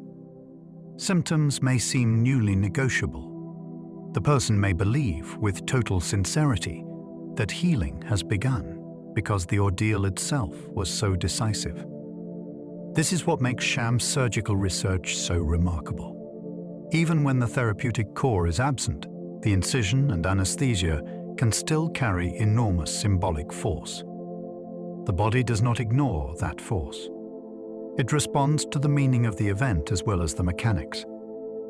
In surgery, expectation can be sharpened by scars, sleep, and seriousness. Procedure-based placebos raise some of medicine's hardest ethical questions. The science is fascinating, but the ethics are thorny. A placebo procedure can reveal whether a surgery or intervention works beyond its ritual and context, yet it often requires patients to undergo some degree of risk without guaranteed physical benefit. That creates one of the hardest dilemmas in modern medicine. How far should researchers go in order to discover the truth about a treatment? If the procedure itself carries danger, even a small one, and deception or partial disclosure ever be justified in the name of evidence? At the same time, not asking the question can leave ineffective interventions in place for years, exposing countless future patients to unnecessary harm. This is why placebo procedures sit at such an uneasy crossroads. They are scientifically powerful and morally complicated. They force medicine to balance honesty, risk, knowledge, and care, all at once. Few parts of placebo research reveal the ethical weight of healing quite so clearly. Fake interventions can expose how much healing comes from context. A sham procedure strips away the active ingredient and leaves behind everything else. The setting remains. The white coats remain. The preparation, the technology, the seriousness, and the patient's hope all remain. What disappears is the supposed therapeutic mechanism. That is why sham interventions are so revealing. They let researchers see how much improvement might have come from context alone. If patients still feel better afterward, then the environment, the ritual, and the meaning attached to treatment were doing more work than anyone had guessed. This does not make the improvement unreal. It makes the treatment experience far more layered than it first appears. Healing may have been carried partly by expectation, attention, reassurance, and the sense that something meaningful had happened. In that way, fake interventions can expose truths that real procedures sometimes hide. They reveal how much medicine depends not only on what is done, but on the context in which it is believed. The operating room itself can become part of the placebo effect. Step into an operating room, and the atmosphere changes instantly. The lights are brighter. The language is more formal. The machines stand ready. Everyone seems to move with practiced seriousness. For a patient, that environment can feel almost ceremonial, as though one has entered a place where transformation is expected. That matters because the brain is exquisitely sensitive to setting. The operating room does not simply host a procedure. It frames the meaning of the entire event. A patient may feel that only something major could happen in a room like that, and that belief can alter recovery, pain, and confidence afterward. In placebo science, setting is never just background. It is part of what the body responds to. The operating room may therefore act like more than a stage. It can become one of the forces that shapes expectation itself. In some cases, the room begins participating in the effect before the surgery truly does. The more dramatic the treatment, the stronger the response can seem. Human beings are moved by drama, especially when it appears in the form of serious care. A small tablet may suggest mild help. An injection suggests more. A machine with flashing lights suggests even more. Surgery suggests the greatest seriousness of all. In placebo science, this ladder of drama often matters. The more elaborate, invasive, or technologically impressive a treatment appears, the stronger the placebo response can seem. That makes intuitive sense once you understand that the brain is reading significance from the form of the intervention. A dramatic treatment feels important. It demands attention. It creates a strong expectation that something substantial must change. Once that expectation takes hold, symptoms may shift more powerfully. What is fascinating is that the effect may grow even when the treatment itself contains little or no active mechanism. The performance of medicine can become persuasive enough that the body begins following its emotional logic. Placebo procedures remind us that medicine is never just mechanics. It is easy to think of medicine as a series of technical fixes. A joint is repaired, a vessel is opened, a nerve is blocked. Yet placebo procedures reveal that healing is rarely so mechanical in lived experience. Patients do not encounter treatment as disassembled parts. They encounter it as meaning, expectation, ritual, trust, and memory, all woven together. A procedure may have technical skill at its core, but it also carries an emotional and symbolic charge that the body responds to. That is why placebo procedures matter so much. They remind us that medicine always happens inside a human mind as well as a human body. Even when no active correction is made, the setting and significance of intervention can still produce real change in symptoms. This does not weaken medicine. It deepens it. It shows that healing is not only the triumph of mechanism, It is also the response of a person to what treatment means. Healing can begin when a patient feels something serious is being done. There is a moment in medicine when seriousness becomes its own signal. The patient sees the team, hears the plan, senses the precision, and feels that this is not casual or symbolic care. Something substantial is happening. That feeling alone can matter. It can quiet helplessness and replace it with the belief that the problem is finally being addressed. Once that shift occurs, healing may begin in a very real sense. Pain may become easier to bear. Fear may loosen. Confidence may return. The body starts acting as though a burden has been taken seriously at last. This is one reason strong clinical rituals can have such power. They make care feel consequential. In placebo research, that consequential feeling can influence symptoms even when the active ingredient is absent or smaller than assumed. The body responds to seriousness. When a patient truly feels that something major is being done, recovery can begin gathering momentum around that belief. Sometimes ritual and recovery become difficult to separate. At a certain point in placebo research, the neat boundaries begin to blur. Was the patient helped by the procedure itself? By the expectation surrounding it? By the trust it inspired? Or by the whole ritual of care working as one event? Sometimes those pieces are so entangled that separating them becomes nearly impossible. That is especially true in medicine's most dramatic settings, where ritual is not decoration, but part of the treatment atmosphere from the start. Recovery may unfold within that atmosphere so completely, but the symbolic and the physical become difficult to pull apart. This is not a failure of science. It is a clue about how human healing actually works. The body does not divide experience into tidy categories. It responds to the total event. Procedure, story, setting, and meaning all arrive together. In some cases, recovery grows inside that whole woven experience, and ritual becomes one of the threads medicine cannot easily isolate. Children can show placebo effects, even with limited medical knowledge.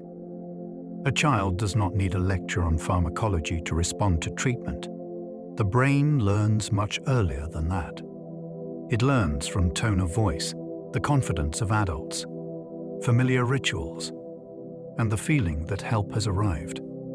A colorful liquid, a careful explanation, or the simple fact that a trusted grown-up says this will help, can begin shaping symptoms. That is what makes placebo effects in children so fascinating. They reveal that the response is not built only from abstract medical understanding. It can grow from social trust and emotional meaning, long before a person can explain how medicine works. A child may feel safer, calmer, and more ready to improve because the treatment sits inside a believable story of care. In that moment, relief is not coming from scientific knowledge. It is coming from a nervous system that knows how to respond to reassurance, routine, and the feeling of being looked after. Animals can show placebo-like responses shaped by conditioning. At first, the placebo effect seems like something uniquely human, tied to belief, language, and self-awareness. Then animals complicate the story. They can show placebo-like responses when treatment cues have been paired repeatedly with real effects in the past. A dog that has learned a routine around pain relief may begin responding to the routine itself.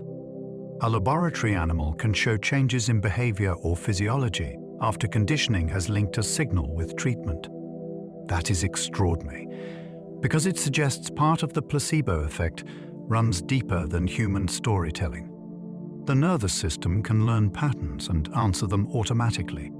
A flavor, a setting, or a repeated sequence may become enough to trigger a response, even without active medication. This does not mean animals believe in medicine the way humans do. It means bodies can learn healing cues through experience. Placebo science becomes more intriguing there because it starts to look like a broader principle of biological learning. Caregivers' expectations can influence what symptoms they notice in others. Healing is rarely observed from a distance. It is watched, interpreted, and narrated by other people. That is why caregivers matter so much in placebo research. The parent, partner, or nurse who expect improvement may notice small positive changes quickly and treat them as meaningful. A person who expects worsening may do the opposite. This does not mean anyone is being dishonest. It means symptoms are often filtered through human attention, and attention is shaped by expectation. A child who seems slightly calmer may be judged as much better. A patient who looks tired may be seen as declining. Those judgments then influence how everyone responds next. Reassurance may increase. Concern may spread. In this way, another person's expectation can become part of the illness experience itself. Placebo science reminds us that symptoms do not live in isolation. They are often witnessed through the hopes, fears, and assumptions of the people providing care. Parents and doctors can unintentionally amplify improvement. Encouragement can be powerful enough to change the whole atmosphere around a symptom. When parents or doctors expect a treatment to help, they may speak differently, look more hopeful, and respond more positively to small shifts. A child or patient then picks up those signals immediately. The treatment feels more credible. Relief feels more possible. Attention begins moving toward signs of improvement rather than signs of trouble. That can create a feedback loop. The patient improves a little. The caregiver reacts warmly. The patient feels even more reassured, and symptoms may soften further. No one needs to be acting for this to happen. It can unfold naturally through ordinary human interaction. That is what makes this subject so rich. Medicine is not delivered in a vacuum. It arrives through faces, voices, and relationships. Sometimes improvement is amplified not by adding more chemistry, but by the subtle way belief in improvement changes the social world around the patient. Human healing is often social before it is individual. We like to picture illness as a private event unfolding inside one body, yet healing often begins in the space between people. It begins with who notices suffering, who takes it seriously, who offers reassurance, and who creates the sense that improvement is possible. Before any pill dissolves, the social world has already started shaping the illness experience. A person may feel less alone, less frightened, and more able to cope simply because care has arrived through another human being. That makes healing deeply social from the start. The placebo effect brings this into focus with unusual clarity. Symptoms do not respond only to substances. They respond to trust, attention, and the emotional climate created by others. Long before improvement feels personal, it may have been made more possible by the presence of another mind. In that sense, healing often begins as a shared event. One person's body changes because another person helped make relief believable. Trust can travel through a room before treatment touches a body. Sometimes the most important thing in a medical encounter happens before the prescription is written. A room can carry trust.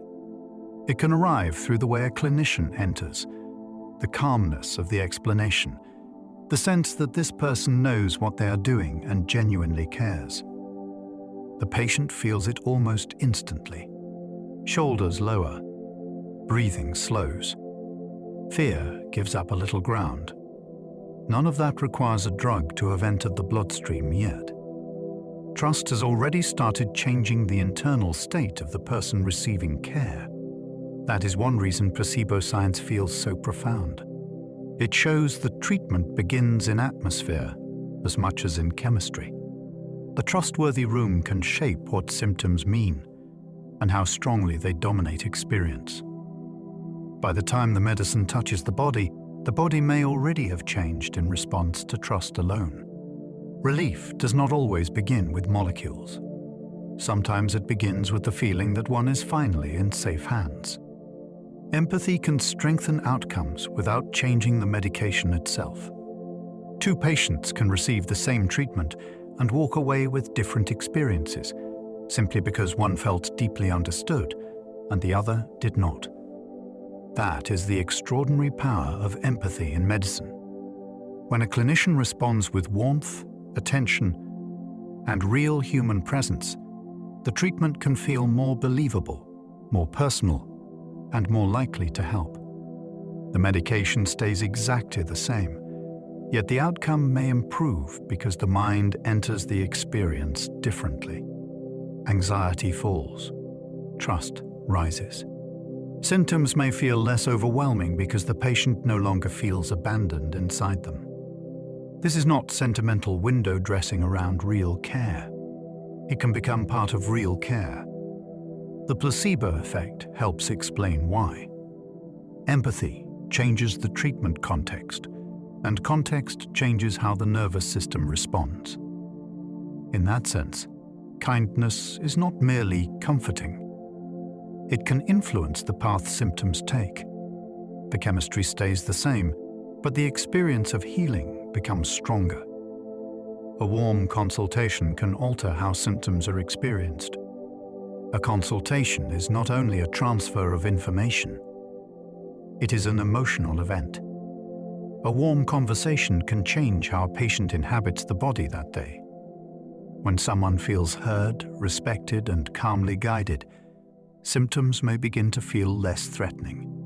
Pain may lose some of its dominance. Nausea may feel less alarming.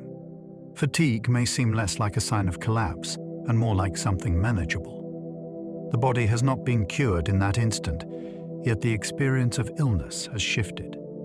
That is what makes the consultation itself so interesting in placebo science. It can act almost like part of the treatment. A cold encounter may leave symptoms feeling harsher. A warm one can soften their grip. The difference lies in meaning, expectation, and emotional safety. Illness feels different when it is carried alone than when it is held inside a supportive conversation. Sometimes a room, a voice, and a few thoughtful minutes can change everything. Listening carefully may become part of what makes care effective. To be listened to with full attention is a powerful medical event. It tells the patient that the symptom matters, that the suffering is real, and that someone is willing to stay with it long enough to understand its shape. That experience alone can begin changing how the symptom feels. The patient may become calmer, less defensive, and less trapped inside the fear that nothing will be taken seriously. Careful listening can also improve the precision of treatment, but its value goes beyond better information. It changes the emotional physics of the encounter. The person no longer feels alone with the illness. The body may respond to that shift with less tension and less distress. Placebo science helps illuminate why this matters. Listening is not passive. It becomes part of the treatment environment. In some cases, one of the first healing acts is not prescribing or explaining. It is making the patient feel unmistakably heard. Feeling safe can change the way illness is processed. The body behaves differently in safety than it does in threat. When danger feels near, attention narrows, discomfort sharpens, and the nervous system prepares to defend itself. Symptoms often feel larger under those conditions. When safety returns, the whole system can change tone. Muscles ease, breathing steadies. Sensations become less urgent and less frightening. That is why safety matters so much in illness. It does not erase disease, but it can alter the way disease is experienced. The placebo effect reveals this beautifully. A credible treatment, a trusted clinician, and a reassuring setting can help create a sense of safety before any active mechanism has done its work. Once that happens, symptoms may be processed differently. pain can feel less punishing. Nausea can feel less overwhelming. Fear may stop amplifying everything it touches. Healing becomes easier when the body no longer believes it is under siege. Safety can quietly change the meaning of being ill. Placebos rarely cure disease, but they can transform experience.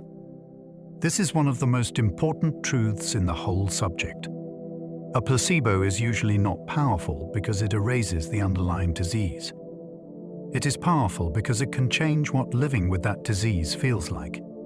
Pain may soften. Anxiety may loosen. Nausea may settle. Fatigue may become less oppressive.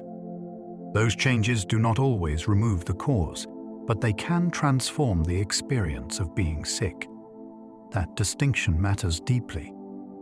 It keeps the science honest while preserving the wonder of what the placebo effect can do. Medicine is not only about destroying pathogens or correcting tissue. It is also about reducing suffering. If an inert treatment delivered in the right context can make suffering smaller, that is not trivial. It is an important part of human care. The placebo effect becomes most compelling when we stop asking it to perform miracles and start recognizing how profoundly it can reshape the lived reality of illness. They can ease suffering, even when they do not remove the cause. A splinter may still be in the finger. An inflamed joint may still be inflamed. A chronic illness may still be present in the background. Yet suffering can change, even when the cause remains. That is one of the most subtle and important lessons in placebo science. The body and brain do not experience illness as a direct, one-to-one reflection of damage. They interpret it. They amplify some parts, soften others, and attach fear or relief along the way. If a placebo changes that interpretive layer, suffering can ease without the disease itself vanishing. This does not make the suffering unreal. It makes suffering more responsive than we once assumed. Relief can matter even when it is partial. A patient who sleeps better, fears less, or hurts less is living in a different world from the one they inhabited before. Sometimes that change in experience is a real and meaningful form of care. A placebo will not kill bacteria, but it may calm nausea. The limits of placebo science are part of what makes it credible. An inert pill cannot wipe out an infection or directly poison a bacterium into oblivion. Biology has boundaries, and some problems require chemistry, surgery, or other active intervention. Yet symptoms linked to the brain and body together can still respond in remarkable ways. Nausea is a perfect example. It is physical, deeply unpleasant, and tightly linked to expectation, emotion, and bodily prediction. That makes it more open to placebo effects than an invading microbe ever could be. A person may still need antibiotics for the infection, but the queasiness, dread, or bodily distress surrounding the illness may improve through expectation and treatment context. This distinction is essential. It stops placebo science from becoming fantasy. It shows exactly where the effect is most interesting, not in replacing medicine, but in revealing how experience itself can sometimes be softened. Tumors do not vanish because someone expects them to. It would be comforting if hope alone could dissolve every physical threat in the body, but placebo research does not support that fantasy. A tumor does not disappear simply because a patient believes a treatment will work. Cancer cells do not surrender to expectation in that direct way. That limit matters because it protects the subject from myth and keeps it anchored in reality. The placebo effect is extraordinary, yet it is not omnipotent. It can change symptoms, emotional suffering, and the subjective experience of illness, but it does not usually reverse serious disease mechanisms by belief alone. Paradoxically, this limit makes the whole phenomenon more impressive, not less. It shows that placebo effects are real precisely because they operate in specific domains, rather than pretending to conquer all biology. Once that is understood, the science becomes sharper. Hope remains valuable, but it is not a substitute for the treatments that directly confront disease itself. The placebo effect has limits, and those limits matter. The scientific idea becomes stronger when its boundaries are clear. The placebo effect is no exception. Its power is real, but it does not stretch infinitely across every corner of medicine. It is better at altering symptoms than reversing structural disease. It is more persuasive in pain, nausea, fatigue, and mood, and in problems that require direct physical correction. These limits matter because they keep the subject honest. Without them, placebo science would slide into mysticism and lose the very credibility that makes it so fascinating. The truth is more interesting than that. Here is a force that can genuinely shift human experience, yet only within certain conditions. It can change how suffering is felt without always changing what caused the suffering. That makes it neither trivial nor magical. It makes it precise. The limits are not disappointments. They are part of the map. They show where expectation can help and where other biology must take over. It works best on symptoms shaped by the brain and body together. Some symptoms sit at the intersection of tissue and interpretation. Pain is the clearest example, but it is not alone. Fatigue, nausea, anxiety, and breathlessness could all be influenced by how the brain predicts, monitors, and gives meaning to bodily signals. These are the places where the placebo effect often has its greatest reach. The symptoms are real, yet they are built from a conversation between body and brain rather than from simple mechanical damage alone. That conversation gives expectation room to intervene. If the mind shifts towards safety, relief, or confidence, the symptom can change shape. This is what makes the placebo effect so captivating. It shows where human biology is most interpretive and therefore most responsive to meaning. The effect is strongest where experience is co-created by body and brain together. In those domains, treatment is never only chemistry. It is also prediction, attention, memory, and context working side by side. Pain, fatigue, and mood often respond more than infections do. Some corners of illness are more open to placebo effects than others. Pain, fatigue, and mood tend to be highly responsive because they are shaped by brain networks that interpret, regulate, and amplify bodily signals. They are dynamic experiences, constantly influenced by expectation, attention, and emotional state. Infections are different. A bacterial invasion does not usually care what the patient expects. It follows its own biological course unless something active interrupts it. That contrast is one of the most useful lessons in placebo science. It shows where belief can reach and where it cannot. A patient may genuinely feel less miserable even while the infection itself remains untouched. That is not a failure of the placebo effect. It is a clue to its proper territory. Symptoms built through the brain-body relationship can often shift under expectation. Problems driven by microbes, structural damage, or malignant growth usually demand something more direct and biologically forceful. Placebos show where expectation helps and where biology refuses. Few subjects draw the border between mind and body as clearly as this one. The placebo effect reveals domains where expectation can genuinely soften experience. Yet it also reveals places where biology refuses to bend. Pain may yield. Nausea may ease. Anxiety may settle. An untreated infection, a broken bone, or a growing tumor usually will not care very much what the patient hopes. That contrast is valuable.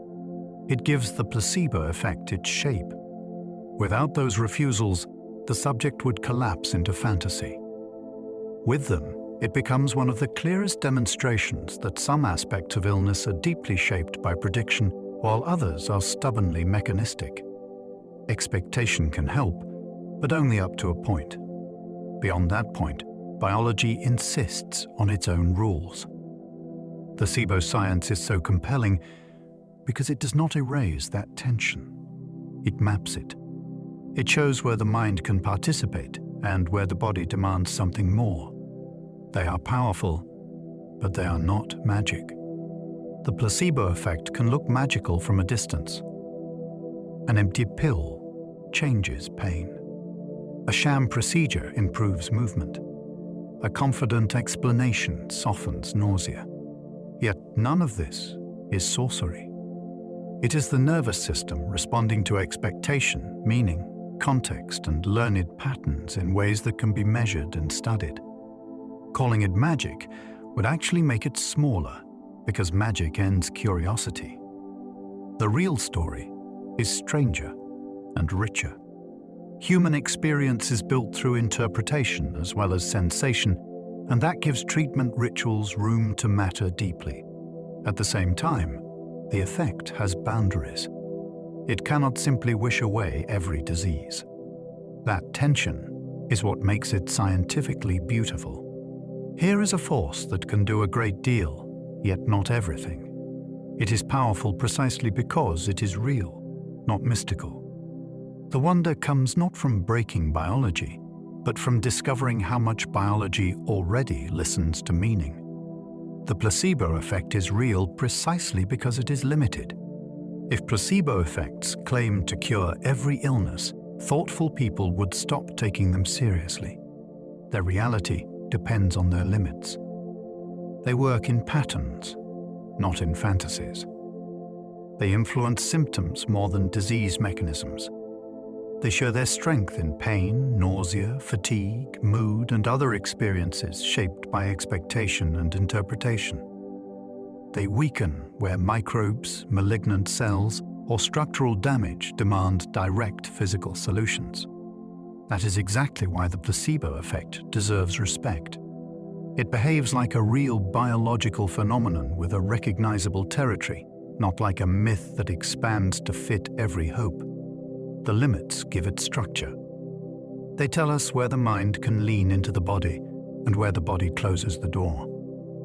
In science, truth often arrives with edges. The placebo effect has those edges, and that is what makes it trustworthy. It is real because it does not pretend to be everything. It shows us exactly what it can do. Clinical trials need placebos to reveal what treatments really do. Imagine a patient takes a new drug and feels better a week later. At first glance, the conclusion seems obvious. The drug worked. But medicine learned long ago that this kind of story can be deeply misleading. Symptoms change for many reasons. People improve because they expect to improve, because the illness naturally shifts, or because simply being treated changes how they feel. That is why placebos became so important in clinical trials. They give researchers something to compare against, a way to ask whether the active treatment did more than hope, ritual, and time alone. Without that comparison, medicine would keep mistaking impressive stories for reliable evidence. The placebo is not there to dismiss the patient's improvement. It is there to measure it honestly. In that sense, the placebo became one of science's most useful mirrors. It reflects back everything that is not the drug itself, so researchers can finally see what the drug truly adds. Without placebos, hope can masquerade as hard evidence. Hope is powerful enough to fool everyone in the room. A patient feels better, the doctor feels encouraged, and a new treatment starts to look like a breakthrough. Yet without a placebo comparison, no one can be sure what actually caused the improvement. Was it the chemistry of the drug? Was it the patient's expectation? Was it the natural rise and fall of symptoms over time? This is where placebo-controlled trials became one of medicine's most important inventions. They protect science from the seduction of a good story. Hope can be vivid, convincing, and emotionally satisfying. But it is not the same as proof. A treatment may seem extraordinary until it is compared with something inert delivered in the same medical frame. Only then can researchers see whether the active treatment truly outperformed belief and context. The placebo reveals how easily hope can wear the costume of evidence and persuade even the smartest observers. Improvement alone does not prove a drug actually worked. One of the hardest lessons in medicine is that feeling better is not always the same thing as having been helped by the treatment itself. People can improve for many reasons. Symptoms may have peaked before the first dose was swallowed. Stress may have eased. Sleep may have improved. The simple act of receiving care may have shifted the whole experience of illness. That is why improvement on its own is such a slippery piece of evidence. It feels convincing because it is personal and immediate, yet it cannot tell us what caused the change. A new drug may look effective when patients recover after taking it, but that same recovery might have happened anyway. Placebo-controlled trials were built to solve exactly this problem. They ask the deeper question, not whether people improved, but whether they improved more than they would have under the pull of expectation, time, and ordinary symptom fluctuation. Symptoms can shift naturally, even without treatment at all. The body is rarely still. Symptoms swell, fade, wander, and return in patterns that can make almost any treatment look effective if you catch the timing just right. A migraine may ease on its own. Back pain may calm after a flare. Nausea may lift by the next morning. Chronic conditions often move in waves, which means people commonly seek treatment when things feel worst, then improve afterwards simply because the peak has passed. This natural swing can be astonishingly deceptive. It creates the feeling that the last thing tried must have caused the change. Placebos help reveal this hidden motion. They remind researchers that illness is not a fixed line but a moving target. Without that understanding, medicine would repeatedly mistake natural improvement for therapeutic success. The symptom changed, yes, but that does not mean the treatment did it. Sometimes the body was already on its way somewhere new before the medicine ever arrived. Placebo groups help separate chemistry from expectation. A treatment experience is never made of chemistry alone. It also includes the clinician's confidence, the patient's hope, the ritual of taking something, and the feeling that change may finally be possible. All of that can influence symptoms. A placebo group exists to capture those forces, so researchers can subtract them from the full picture. One group receives the active treatment. Another receives something inert in the same setting, with the same ceremony and the same expectation of benefit. If both groups improve, that tells an important story.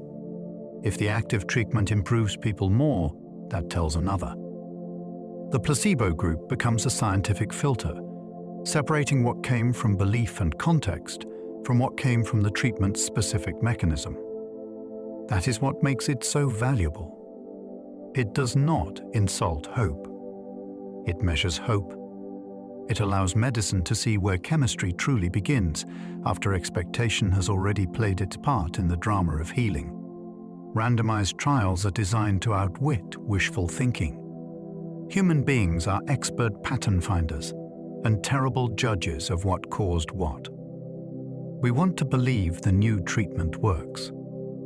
We want the dramatic recovery to mean something. We want the story to end with certainty.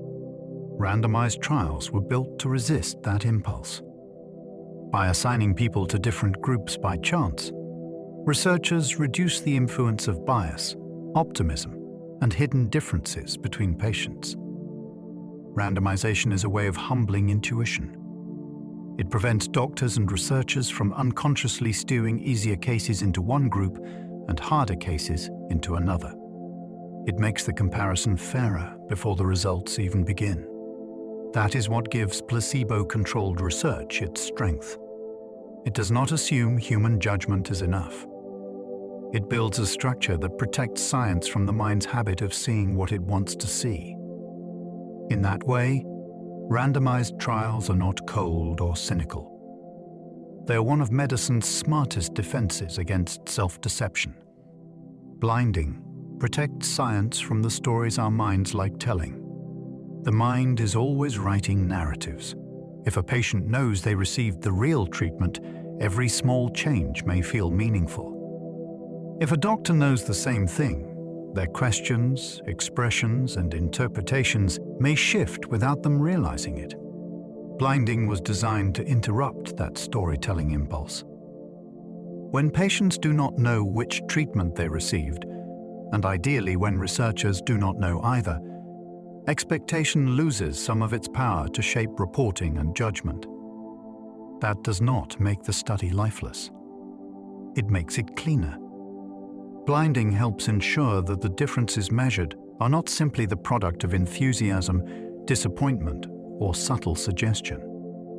It protects the fragile line between observation and desire. This is one reason placebo science became so central to modern research. It showed that the human mind does not merely experience medicine. It interprets it constantly. Blinding acts like a curtain, keeping those interpretations from slipping too easily into what gets called evidence. Placebos make modern medicine more honest, not less humane. Some people hear the word placebo and imagine coldness, as though medicine becomes more suspicious of the patient's experience. In truth, the placebo made medicine more honest in a way that ultimately serves patients better. It forced researchers to admit how easily treatment can appear to work when hope, ritual, and natural recovery are doing much of the lifting. That honesty protects people from ineffective drugs, unnecessary procedures, and beautiful theories that fail when tested properly. Far from being cruel, this is an act of respect. It says patients deserve treatments that outperform belief alone. At the same time, placebo science preserved something deeply humane. It revealed that context, reassurance, and expectation are not embarrassments to be discarded. They are real parts of healing that should be understood and used wisely. The placebo therefore made medicine both stricter and richer. It taught science to measure more carefully and care more deeply at the same time. They reveal how much healing comes from the treatment setting itself. A clinic is never just a building. It is a landscape of signals. The waiting room, the clinician's tone, the examination, the prescription pad, the machines, the smell of antiseptic. All of it tells the brain that something important is happening. Placebos expose how much those signals matter. When an inert treatment given in a convincing medical setting still changes symptoms, the setting itself becomes visible as part of the effect. That is one of the great revelations of placebo science. Healing is not produced only by molecules. It is also shaped by environment, ritual, and emotional meaning. The treatment setting can reduce fear, increase expectation, and make relief feel possible before the active mechanism has had any chance to work. Once researchers recognized that, medicine stopped looking like a series of isolated chemical events. It began to look like a human experience unfolding inside a carefully constructed world, and that world has consequences. The placebo effect helps science measure what medicine really changes. Medicine does many things at once. It can alter the disease itself, shift the experience of symptoms, calm fear, create hope, and change the patient's relationship to illness. Without a placebo comparison, those layers blur together. Improvement appears as one smooth event, and no one can tell which part came from the drug, which part came from expectation, and which part came from time.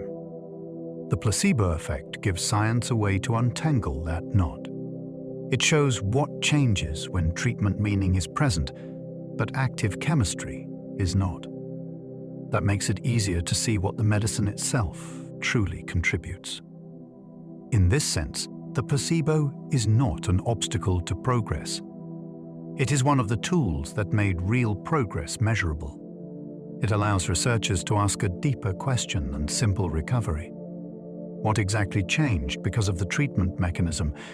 And what changed because human beings respond so powerfully to being treated at all? Some placebo responses fade quickly, while others can endure. Not every placebo effect behaves the same way. Some rise fast and vanish just as quickly, like a spark of relief that burns brightly for a short time before symptoms creep back in. Others linger, especially when the treatment ritual is repeated and the patient's expectation remains strong. That variety is one of the most intriguing things about placebo science. It shows that the effect is not a single uniform event. It depends on what kind of symptom is involved, how the treatment was delivered, and whether the experience keeps being reinforced over time. A brief headache may respond differently from a long-standing pattern of pain or fatigue. The placebo effect can therefore act more like weather than machinery. Sometimes it passes in an afternoon. Sometimes it reshapes the landscape for much longer. The duration tells us something important.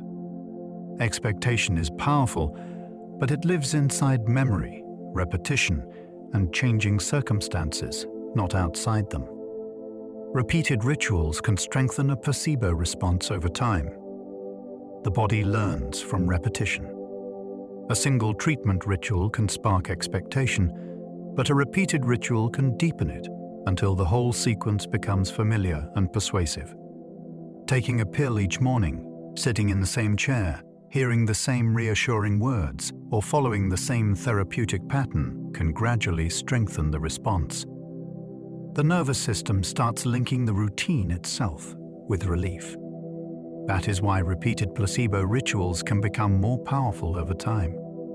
They do not remain isolated events. They turn into learned signals, and learned signals can shape physiology in surprisingly strong ways. This is one place where placebo science begins to look almost like training. The body is being taught what to anticipate, and anticipation starts arriving more quickly and more confidently. The ritual becomes part of the treatment rather than merely the wrapper around it. Repetition gives meaning a rhythm, and once that rhythm is established, the response can become more stable and convincing. Previous treatment success can make future placebos work better. Success leaves a trace. When a real treatment has helped in the past, the brain remembers more than the symptom relief alone. It remembers the pill bottle, the clinic visit, the timing, the routines, and the whole emotional pattern surrounding improvement. Later, those same cues can make a placebo more effective because the body has learned that they belong to a story with a good ending. Expectation becomes easier when it has already been rewarded once before. This is one reason prior success can make future placebo responses stronger. The nervous system is not starting from zero. It already carries a map of what relief looked like and how it arrived. Once those signs appear again, the brain may begin preparing for improvement almost automatically. Placebo science becomes especially fascinating here because it reveals healing as a memory-shaped event. The past victory over symptoms can quietly teach the body how to respond the next time hope enters the room. A failed treatment can weaken the next placebo before it begins. Experience cuts both ways. Just as past success can strengthen expectation, disappointment can drain it. If a patient has tried something promising and nothing happened, the next treatment enters a much colder atmosphere. Hope is thinner. Trust is more fragile. The mind becomes cautious, and the nervous system may be slower to prepare for relief. That means a placebo response can be weakened before the new ritual even starts. The body has learned not only what healing looks like, but what failed healing feels like too. This is one of the sobering truths in placebo science. expectation is not infinitely renewable. It can be bruised by repeated disappointment. That makes clinical history enormously important. A person arriving after many failed treatments is not beginning from the same place as someone new to therapy and still full of possibility. The past travels with the patient, and sometimes it enters the room ahead of the medicine itself. Personality may matter less than context in placebo responses. It is tempting to imagine that placebo effects belong mostly to certain kinds of people, the especially suggestible, the unusually optimistic, or the deeply trusting. Yet the research has often pointed somewhere more interesting. Context may matter more than personality. The treatment setting, the clinician's manner, the ritual, the clarity of the explanation, and the symptom being treated can all shape the response more strongly than a stable trait inside the patient. That is a striking idea because it shifts attention away from who the person is and toward what surrounds them. The placebo effect stops looking like a quirk of character and starts looking like a feature of human biology under the right conditions. Almost anyone may become responsive when the context is persuasive enough. That makes the phenomenon less mysterious and more universal. It is not necessarily about special people. It is about the extraordinary sensitivity of ordinary people to meaning, care, and expectation. Culture can shape which treatments feel powerful or convincing. No treatment arrives in a vacuum. Every pill, injection, herb, machine, and ritual enters a culture that already has opinions about what healing should look like. In one setting, a white tablet may feel authoritative. In another, an injection may seem stronger, or a bitter-tasting remedy may feel more believable, because bitterness itself suggests potency. Culture teaches the body what kinds of treatment carry weight and meaning. That means placebo responses can vary depending on the symbols a society trusts most. This is one of the most fascinating dimensions of the subject. The placebo effect is biological, but the meanings that drive it are partly cultural. Different communities may find different healing forms persuasive, not because the chemistry changes, but because the story around the treatment does. A person does not respond only as an individual nervous system. They also respond as someone shaped by shared beliefs about what real medicine is supposed to feel like. Words like powerful or gentle can alter what patients feel next. Language can work like a treatment signal all by itself. Call a therapy powerful, and it may sound more decisive, more forceful, and more likely to create change. Call it gentle, and it may feel safer, smoother, and easier to trust. Neither word changes the chemistry, yet both can alter what the patient expects to happen next. That matters because expectation is one of the main pathways through which placebo and nocebo effects arise. A single adjective can tilt the nervous system toward confidence, caution, or fear. This is one reason clinical language deserves such careful thought. Words do not merely describe a treatment. They frame it emotionally. They tell the body what sort of event is beginning. The placebo effect becomes especially vivid here because nothing material has changed at all. Only the wording did. And yet that wording may shape pain, side effects, or relief by altering the atmosphere in which the treatment is experienced. The story around a treatment can become part of the treatment. Every treatment arrives wrapped in narrative. There is the explanation of how it works, the memory of what helped before, the reputation it carries, and the patient's private story about what this might mean for the future. That surrounding story is not a decorative extra. It can become part of the treatment itself. A convincing narrative makes relief feel possible, while a frightening or doubtful one can make symptoms harder to shift. In placebo science, this matters enormously. The body responds not only to substance, but to significance.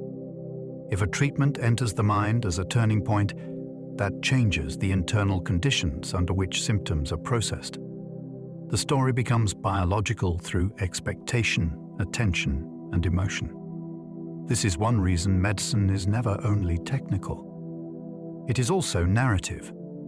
Human beings take treatments inside the stories they believe about them, and those stories can alter what healing feels like from the very first dose. Placebos reveal that healing begins long before chemistry arrives. The most radical lesson of placebo science may be this one. Healing does not always wait for molecules to start moving through the bloodstream. It can begin earlier, in the moment a treatment becomes believable. The appointment is booked. The clinician explains the plan. The prescription is written.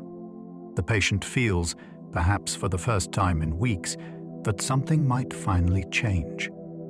That shift alone can begin altering symptoms. Fear loosens. Attention changes.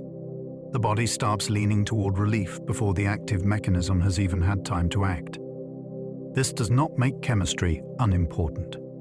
It makes healing larger than chemistry. The placebo effect reveals that treatment begins in expectation, context, and emotional meaning long before any drug reaches its target. The story of recovery starts earlier than we once thought.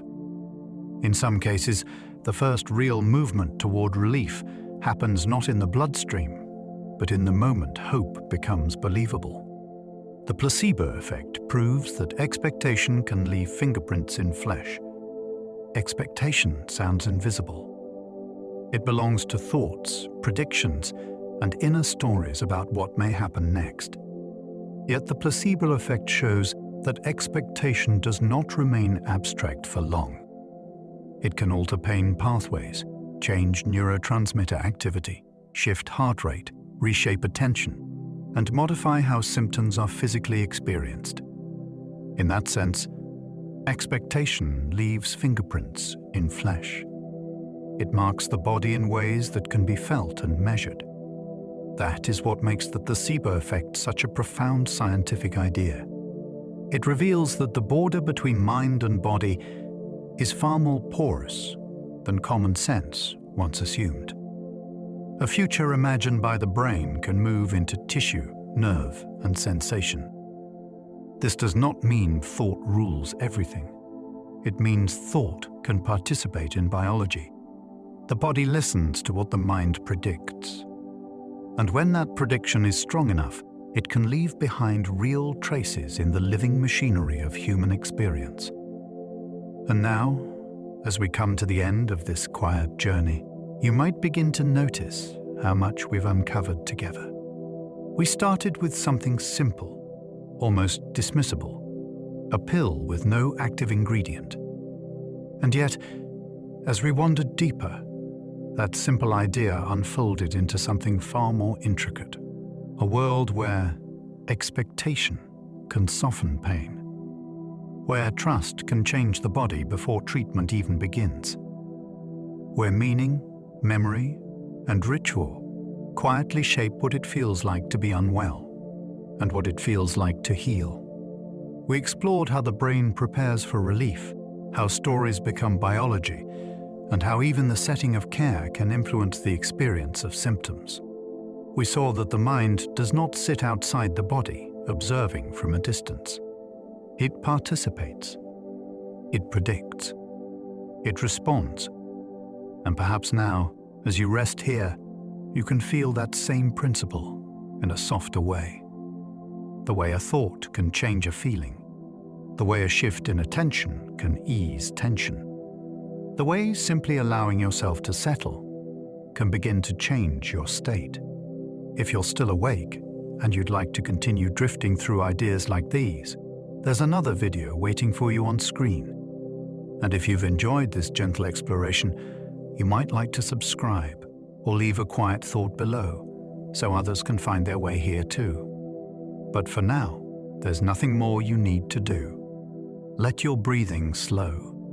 Let your body soften into the surface beneath you. And allow your mind to drift, loose and unhurried, as the day fades gently away. Sleep well and good night.